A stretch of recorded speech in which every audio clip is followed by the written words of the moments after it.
আসসালামু আলাইকুম।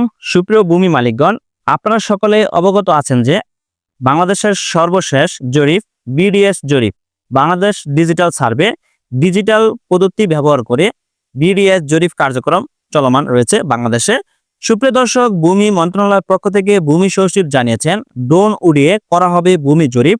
ডিজিটালাইজেশনের মাধ্যমে ড্রোন ক্যামেরার মাধ্যমে ভূমি জরিপ করা হবে। বিডিএস জরিপ বাংলাদেশের সর্বশেষ জরিপ হলো বিডিএস জরিপ বাংলাদেশ ডিজিটাল সার্ভে। অত্যাধুনিক প্রযুক্তি ব্যবহার করে সাথে ড্রোন ব্যবহার করে ড্রোনের মাধ্যমে সকল তথ্য ক্যামেরা দিয়ে তৈরি করে ভূমির সঠিক মালিক নির্ধারণ করে সঠিকভাবে স্বচ্ছতার সাথে ড্রোনের মাধ্যমে ভূমি জরিপ করা হবে। সুপ্রিয় দর্শক, ভূমি জরিপ নিয়ে সুখবর দিলেন ভূমি সচিব। বর্তমান ডিজিটালাইজেশনের মাধ্যমে ভূমি জরিপ কার্যক্রম চলমান রয়েছে। বাংলাদেশের প্রত্যেকটি জেলা উপজেলায় ভিত্তিক ভূমি জরিপ কার্যক্রম অনুষ্ঠিত হবে। ভূমি ব্যবস্থাপনায় দীর্ঘদিনের জটিলতার মূল কারণ হিসেবে জরিপ ব্যবস্থাকে চিহ্নিত করেছে ভূমি সচিব। তিনি বলেন, তারা এখনো 1888 সালে ব্রিটিশ আমলে সম্পূর্ণ হওয়া সিএস জরিপকে বৃত্তি হিসেবে ব্যবহার করছে, যেটি সম্পূর্ণ করতে সময় লেগেছিল 52 বছর। অথচ সেই সময় জরিপ পদ্ধতি ছিল অনেক সহজ। পুরো ঢাকা জেলা ছিল মাত্র 2 জন মালিকের হাতে, নবাব পরিবার, বাওয়াল পরিবার। তবুও জরিপ শেষ করতে দীর্ঘ সময় লেগেছিল। ভূমি সচিব তিনি আরো বলেন, সিএস এর পরে এসএ, আরএস ও বিএস নামে আরো জরিপ হয়েছে, কিন্তু সবই পুরনো ভিত্তির উপর দাঁড়িয়ে। তবে এবার জরিপ ব্যবস্থায় আসছে যুগান্তকারী পরিবর্তন। ভূমি সচিব বলেন, প্রযুক্তির উন্নতির ফলে এখন জরিপের কাজ কয়েক সেকেন্ডই করা সম্ভব। ড্রোন ব্যবহার করে প্রতি মিনিটে 500 থেকে 600 ছবি তোলা যাবে এবং তা সফটওয়্যার দিয়ে সঙ্গে সঙ্গে মানচিত্র তৈরি করা যাবে। বর্তমানে ড্রোনের মাধ্যমে ভূমি জরিপ কার্যক্রম চলমান থাকবে, এমনই এক তথ্য জানালো ভূমি মন্ত্রণালয়ে ভূমি সচিব মহোদয়।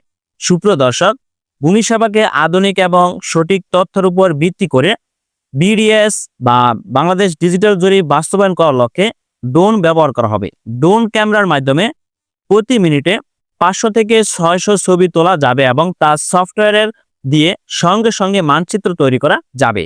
এই আধুনিক জরিপ কার্যক্রমে সহযোগিতার জন্য দক্ষিণ কোরিয়া সম্মতি দিয়েছে বলে ভূমি সচিব জানিয়েছেন।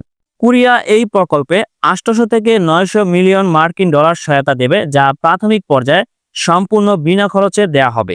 এছাড়া 28 বছরের গ্রেস পিরিয়ড থাকছে, যা বাংলাদেশের জন্য একটি বিরাট সুযোগ হিসেবে দেখছেন সংশ্লিষ্টরা। ভূমি সচিব আশাবাদ ব্যক্ত করে বলেন, আগে যেখানে জরিপে অর্ধ শতাব্দী লাগতো, এখন তা সম্পূর্ণ হবে মুহূর্তেই। প্রযুক্তি নির্ভর এই উদ্যোগ ভূমি ব্যবস্থাপনায় স্বচ্ছতা ও গতিশীলতা নিশ্চিত করবে। সুপ্রিয় দর্শক, আপনারা সকলে অবগত আছেন যে বিগত দিনে বাংলাদেশে ভূমি জরিপ যতটুকু হয়েছিল বা যতটা জরিপ বাস্তবায়ন হয়েছে, অবশ্যই প্রত্যেকটা জরিপের কার্যক্রম শেষ করতে দীর্ঘ সময় লেগেছিল। তবে বর্তমানে আধুনিক প্রযুক্তি ব্যবহার করে ডিজিটালাইজেশনের মাধ্যমে বিডিএস জরিপ বাংলাদেশ ডিজিটাল সার্ভে সেকেন্ডের মাধ্যমে বাস্তবায়ন করা সম্ভব হবে। প্রযুক্তি নির্ভর এই উদ্যোগ ভূমি ব্যবস্থাপনার স্বচ্ছতা ও গতিশীলতা নিশ্চিত করবে।